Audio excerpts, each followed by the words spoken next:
Today on Getting Real with the Housewives, Margaret Josephs reveals where she stands with Teresa Giudice after their Nashville fight. Just did the reunion and she doesn't have any remorse. Yeah. Then Jersey housewife Tracy sets the record straight about husband Tiki Barber's past. Everything's out there, the good, the bad, the ugly. Some of it's not true, some of it is true. So there was no skeletons in my closet that could have been brought out and embarrassed me or my family at this point. Plus everything we know about the Jersey reunion. We got all that plus so much more on today's Getting Real with the Housewives. Hey guys, Christina Garibaldi here with Us Weekly executive producer Mandy DeCamp, and welcome to another big week of Getting Real with the Housewives. Hey Mandy. Hey, we have a very Jersey-filled week this week. Oh, you know, that's exactly how I like it. But before we get into all of that, what did everybody have to say about last week's show? A lot about Jersey, a lot about Margaret and Teresa and that epic Nashville fight. So Cyndia Louise Dawson said, the Queen of New Jersey, Teresa, is falling. A good man doesn't need defending. Margaret didn't go to any blogs. We've been watching Teresa for so many years. She needs to go. Teresa is embarrassing at this point. She should have to pay for everybody's dinner that she ruined. I do agree about the dinner bill. She should have paid for that. She totally should have paid for that. Antoinette Lugo says Marge has been talking to the blogs all along, and that is why Jackie and Melissa are afraid of her. Jackie makes a statement to Dolores at the tree climbing place that makes this feel true. A lot of people were on Teresa's side in the comments, so, which surprised me. I was a little bit more Margaret. But it's interesting that a lot of you guys are Team Teresa still. Yeah, minus totally. Cyndia. Yeah, minus Cyndia. All right, so let's get into this whole blogger situation because people are going nuts online about what happened behind the scenes. So after being accused of leaking the rumors about Louis to the bloggers in last week's episode, Margaret took to Instagram and responded to a post that showcased Louis' ex Vanessa Reiser, thanking her for a necklace and a post on Twitter that featured blogger David Iannotti. So we know David, we love David. He's the host of From Behind the Velvet Rope podcast. He's not a blogger per se, but he is apparently this blogger that people are referring to. So one commenter, the bitchy housewife, said, so Teresa was right. Marge does know Louis' ex and she is besties with a blogger. He was also seen at Marge Sr.'s birthday. Louis' ex is thirsty and on Hinge. She even does RHONJ after shows with Dana and talks about Bravo all the time. No wonder Teresa did what she did. She knew exactly what was going on behind her back. Who is the sick and disgusting liar now? Following the post, Margaret offered a response noting that she and David, who is not a blogger, as I said, are friends, simply clarifying that Vanessa had simply purchased a necklace from her company. Interesting. So Margaret said, now that you have uncovered the Da Vinci Code, let me set it straight. We're all friends with David and he's a podcast host, not a blogger. The last photo is from the season finale at Dolores's. He was invited to when we all found out about the orchestrated hair pull by T, and he was invited to Marge Sr.'s birthday, among other events. Louis' ex did purchase a warrior necklace from my company that we made for breast cancer, and she tagged me. You are not a genius. She states in her video she bought it. I would tag every news outlet and fan site that ran endless stories, but it was too many to mention. So I don't know. After seeing and hearing all sides, we want to know if you guys are still Team Marge, Team Teresa. It's very complicated. I'm confused. I'm so confused about all of this. I mean, I don't know now. Like, I mean, I don't know. I mean, I spoke to Margaret yesterday. We're going to get to a little bit of the interview later on. And she was like, I don't really have anything to gain by going to the bloggers about Louis' past, which I understand. I mean, it does make for a storyline on the show. I don't know, though. I don't know. The one thing that gets me is the necklace. Yeah. It is a little strange. Out of all the places in the world you can order a necklace from, that Louis' ex ordered a necklace from Marge. Yeah, that is a little suspect. You're right. Weird. Yeah. I don't think David Iannotti is the blogger. No. I believe that he's a friend of all the housewives. He has them all on his show. He's from the tri-state area, I think. You know, he's invited to their events. That one doesn't get to me as much as the necklace. No, definitely. And we got to get David back on the show to talk all about this. Yes. Maybe next week. But yeah, no, I don't know. This whole thing is really convoluted and complicated. And I don't know. Yeah. Like you said, I'd love to know still if you are team Marge, team Teresa, but all right, let's get into this other big story that happened this week. So NeNe Leakes filed a complaint against Bravo, Andy Cohen, and the Real Housewives of Atlanta, accusing them of racism and a hostile work environment. In court documents, she said NBC, Bravo, and True foster a corporate and workplace culture in which racially insensitive and inappropriate behavior is tolerated, if not encouraged. Now, she also brings Kim Zolciak Biermann into this whole thing, saying that her former co-star made racist comments for years, but she was the one that was punished for telling executives. And she alleges that executives did not terminate their relationship with Kim, but instead gave her a spinoff, which was, of course, Don't Be Tardy, which lasted for a number of seasons. She also accused the network of trying to stop her from being vocal about the Black Lives Matter movement. Court documents said, as the Black Lives Matter movement swept our nation, Mrs. Leakes, Bravo's historically most successful Black female talent, should have been embraced by NBC, Bravo, and True. Instead, NBC, Bravo, and True forced her out of the house she built, denying her a regular role. Yikes. This is crazy. This is crazy. By this, because when I think of NeNe, I think of her as like one of the icons of the Housewives. You know, I never thought that she was upset behind the scenes with Bravo. Yeah. I remember when she left the show, I think she either went on YouTube or Instagram and kind of alluded to this a little bit, saying that, you know, she never got the spinoff that she wanted, and that, you know, kind of said this a little bit, but I never thought that maybe she would take it this far. So it seems like, you know, not only is she angry, and rightfully so if this happened, it doesn't seem like there will ever be a chance of NeNe maybe coming back to Atlanta at this point. I don't think so. Yeah. Really close the door on that, but really close the door that she's standing up for herself and for other people. So totally. Yeah. So we'll have to wait and see, and we'll of course keep you updated on this one. Yeah. Yeah. All right. Well, Real Housewives of Potomac's Ashley Darby has separated from her husband, Michael Darby, an insider who recently attended Karen Huger's premiere party for the Real Housewives of Potomac. Karen Huger's Grand Dam reunion told us that Ashley was going around saying that her marriage is ending and she's about to be on the dating market. She wrote, "It's been almost 8 magical years." Ashley told Bravo Daily Dish in a statement that she and Michael will always love and respect each other despite going their different ways. She said, "We have decided to separate. We are aware that there will be many speculative views as to why we have made this decision. People will be quick to assume that the causes were too much intrusion by reality TV into the most personal parts of our lives, age gap issues, cultural problems, or child rearing differences. Pieces of all these may have affected our pure love for each other, but no one reason is the root cause of our mutual decision to go our separate ways." She also noted that they are both at very different stages in their lives and have different goals for their futures, and they both want the other to achieve true happiness and fulfillment and feel that they cannot do that together. She concluded saying, "We also know that true happiness can only be achieved by continuing to work together and putting our hearts and souls into raising our 2 beautiful boys, Dean and Dylan. They will always feel loved and supported, for they were truly created out of love. As this is a personal matter for us, we appreciate everyone who has been part of our journey and ask for your continued support and respecting their decision going forward." So they tied the knot back in 2014, 2 years before Potomac premiered on Bravo. Now their relationship, if you're a Potomac fan, quickly became a topic of conversation after he allegedly grabbed the rear end of Katie Rose's then fiance Andrew Martin at a party. He and his wife denied the claims during the season 1 reunion, but in September of 2018, he was accused of groping a cameraman's butt while working on an episode of the reality series. He was suspended from filming, charged with second-degree sexual assault and improper sexual contact. At the time, Bravo and True, originally their program company for the Potomac, suspended filming with him, and the charges were later dropped. So they've had a messy history. Clearly. Very messy. I mean, I'm not surprised by this one. I'm actually surprised that it took so long. Yeah. You know, it's like, you know, she kind of alluded to like all of the factors that in her statement about what went wrong. I mean, there is there's almost a 30-year age gap too. I mean, she's 33, he's 62. They do have 2 beautiful boys together, but yeah, this is had a recipe for the disaster right from the beginning. Yeah. I'm happy that they're going their separate ways. I think it's probably for the best. Probably. Yeah. Well, awkward. Yes. I wonder if they're shooting this right now. I think so. Something tells me that they are shooting. When we spoke to Karen not so long ago, she kind of alluded to the fact that maybe they were getting back into the swing of things, but Potomac is a huge success. So I would imagine that a next season is definitely in store.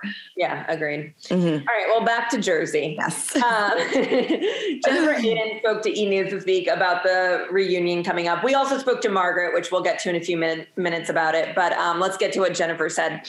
So she said that even though Teresa Giudice had to remove her appendix just days before the filming of the season 12 reunion, she wasn't any less feisty. She said, "I don't think anything could hold Teresa Giudice down, not even a surgery." She added that it's safe to say all of us kind of go at it. There were times where all of us were screaming all at once. It was very emotional. Andy Cohen was actually scolding us. Mm-hmm. Literally, he was like, "Would you all just shut up or just like one at a time?"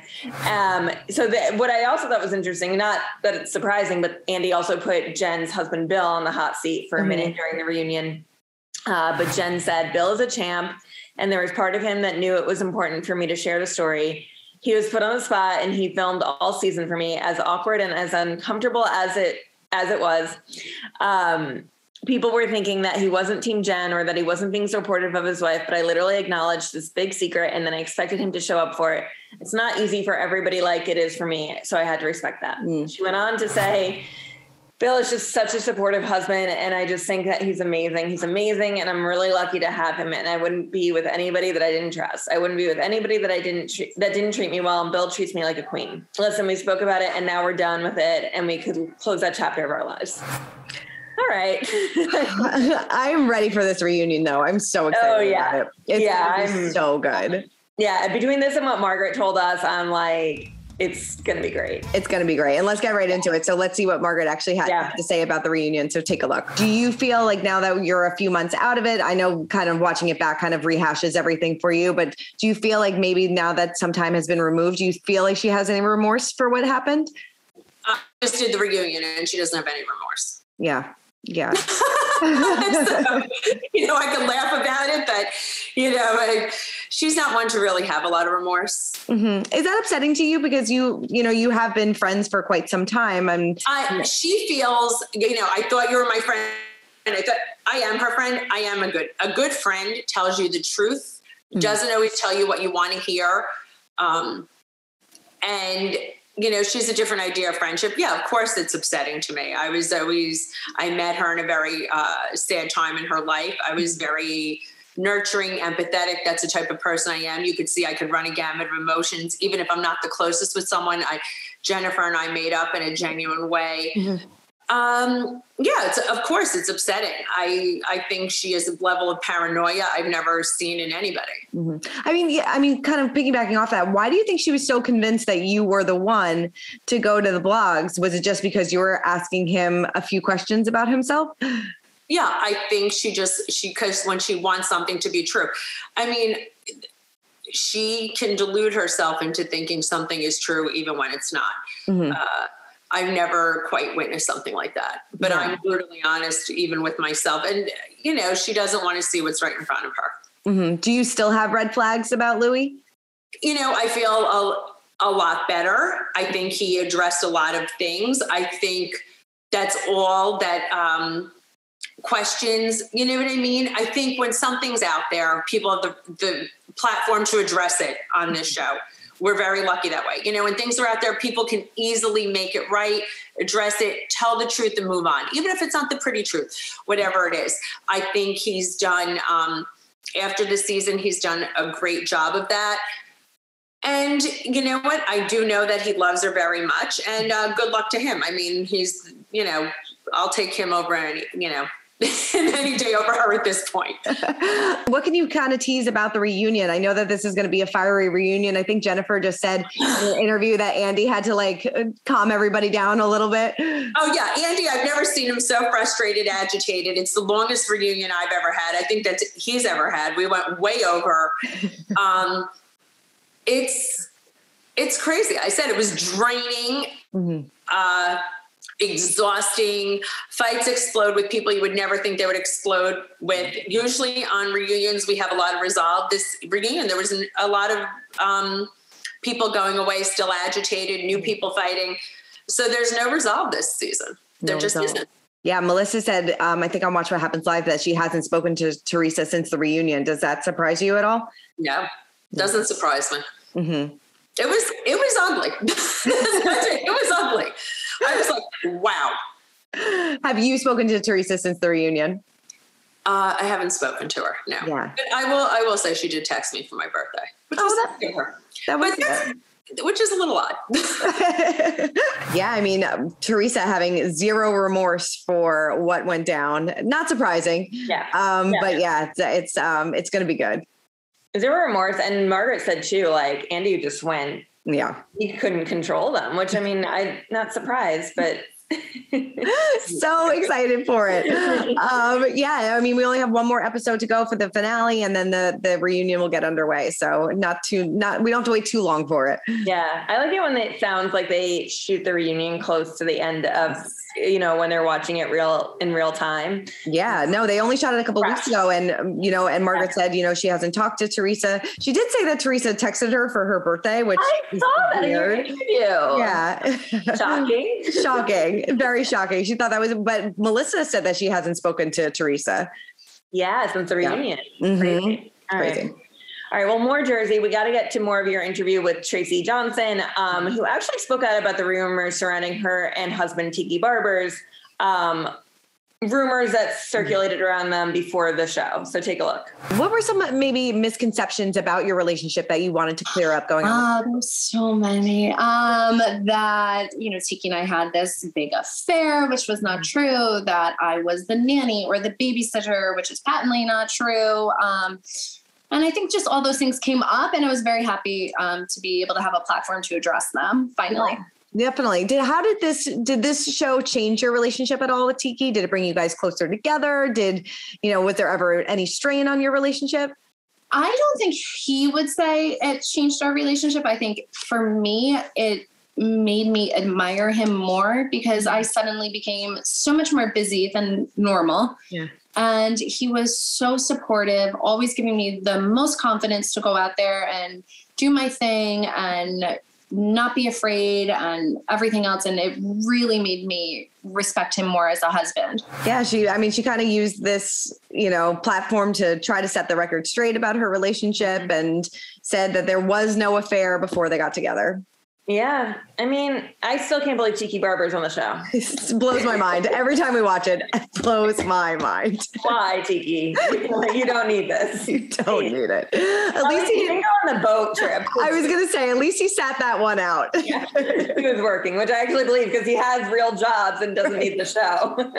I can't imagine him being on a boat with a dildo in his hand. I mean, I'm just like drinking out of I can't. I mean, all right. Well, let's get into more of Jersey. I mean, was anything else stick out to you from that boat ride? Oh my God, that boat ride was hysterical. Like that is the reason why the Jersey house husbands are a part of the show. Cause like it was entertaining. You know what I mean? So entertaining. Like, I'm always like, I just like the housewives. I don't love the husbands on the show. I only like them in small pieces, but that was actually entertaining. And it made me want to go to Nashville and do one of these like pontoon boats and get wasted. Totally. I love like Bill when he returned to the house and he was like so disheveled. His hair is like all out of sorts. And it's like, that is, you had a good time when. Oh yeah. I could like feel their 7 PM hangover. You know what I mean? And I couldn't believe that they rallied and drank again. They were all having at dinner. I know. I'm like, in bed. Yeah, seriously. And they're like, a little older. Like they really can rally. I give it to them. I can't do it. Let's talk about this country song. Oh, geez. We got Lady Drama. Like Jennifer Aden's outfit. I love it. My international. I thought it was going to be better. I would go as far as saying the OC song was better. I know. I guess. I mean, please let us know in the comments which song is better, OC or Jersey. But I have to say that like the Lady Drama is now stuck in my head a little bit. So. Wow. Okay. I wanted to like it. Like I love country music, and I was like a country song about housewives. It's ridiculous. So funny. Melissa Gorga with her like trying to be a good singer. Her Mariah Carey riffs. Oh my God, her riffs. It was so good. So I totally forgot that she was like a pop star for a minute. Yeah, on display. On display. Yeah. Then we got a little line dancing action. Yeah. I mean, they really did it up in Nashville. I really enjoyed whoever's producer's idea it was to send Jersey to Nashville. Yes. I'm into it. I'm totally into it. And then we got Teresa's apology at the dinner, like Teresa's backhanded apology. I mean, Joe Gorga was all about it. So was Melissa. They're like, at least she apologized. But I mean, at that point, it's like, maybe it's just better left unsaid. Yeah. I mean, she said she was provoked. So it wasn't like a full on apology to Margaret. She even said it wasn't an apology to Margaret. It was an apology to everyone. I mean, it was a very secondhand apology. Yeah. It wasn't a very good apology. And I don't know. Then she made comments about, of course, Margaret's eating dinner. She always eats dinner, which I'm like, I always eat dinner. What's right. I mean, dinner? I would eat that whole barbecue plate. That spread. What is with these comments about body shaming Margaret? I'm not into those. No. And when I asked Margaret about it, she said, it was rude. It was despicable. And she was like, especially in a season where Jackie has been opening up so much about her eating disorder. She's like, the women didn't really know what was going on with Jackie behind the scenes, but she's like, she did. And it was really hurtful, and rightfully so. And because she made the comments about her butt jiggling when they were playing the softball game. So it's come up on multiple occasions. So just not a good look for Teresa. I'm sorry. I hated Teresa's outfit at that dinner. Like, what is she wearing? Animal print? Right. Jumps, like one piece? People can comment on you too, Teresa. Right. No, definitely. And people, and they don't. And what was so interesting too, of what Margaret said about the fight, like going back to the fight a little bit, is that they promised after the whole hair pulling incident that they weren't going to get physical anymore. Like that was like a group promise. And, Teresa kind of broke that. And so it'll be interesting to see if anything gets resolved at this reunion about this. Yeah, I don't think it will. Love it. Well, speaking of reunions, let's talk about OC. All right. OC, part 1 of the reunion aired this week. First of all, we got to see their outfits in person. We had dissected their photos when they came out. Some of them looked better in person. Some of them looked the same or worse. Like Heather still didn't fit in at all. No, it didn't fit in at all. And for Shannon having a last minute dress disaster, it wasn't that bad. It was actually, it was nice. Fine. She looked fine. Again, it just looked like they were all going to different parties. Like we said, sometimes when they get to set, it all kind of comes together. For this one, it didn't come together. For me. It definitely didn't. No, it wasn't kind of like the rest of this season. Yeah, exactly. We find out that Noella met her husband on Seeking Arrangements, which was a big, secret that they held back from us the whole season. Bury the lead. I mean, oh my God. So I had never heard of Seeking Arrangements before. Me neither. But everyone else had. I guess so. I guess they researched. Yeah, but apparently it's like to find a sugar daddy, and that's what she did. Yeah, it's crazy. Even my husband was watching the reunion with me last night, and he has not watched OC because I usually watch it during work hours or in the morning early. And even he was like, what is up with this girl, Noella? Having never seen the season, he was still like, whoa. And then she talks about her boyfriend who bought her a sex toy company after weeks of being together. Like, what? And that picture of them? Wow. Like, what goes on? I don't understand. I almost do want to see her back though, you guys. No. I almost want to see I just want to see her story. Yeah. I mean, well, good news. She's not stacking vaginas anymore because her boyfriend thinks that's cheating. Crazy.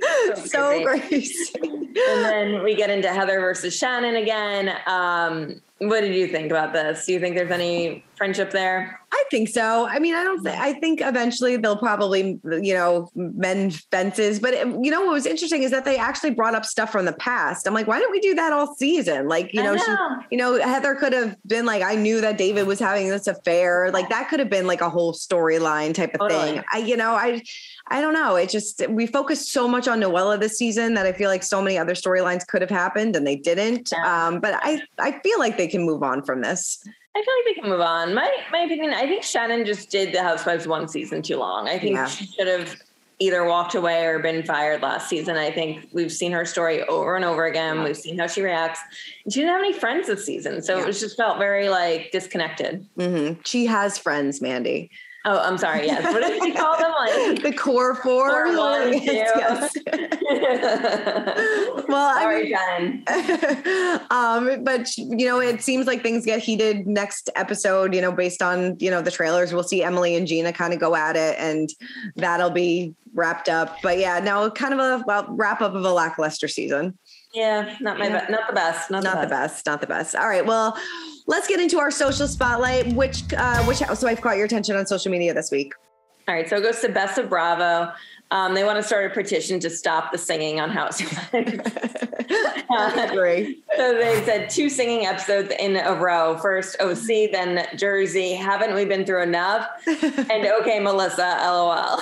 And then the second photo is an old photo of Danielle Staub, and it says on the phone, police. I love it. That's hysterical. Yeah, I'm very surprised so many singing episodes, but so many. Running out of things to do, I guess. Mine went to Kyle Richards. She went to Coachella this weekend with Teddy Mellencamp, it looks like, her husband. You know, I mean, she did hashtag it saying haters let me live, because I guess maybe she was getting some hate for, you know, going to Coachella in her, how old is she? 50? I just Googled it as we were speaking. She's 53. Yes. She's 53.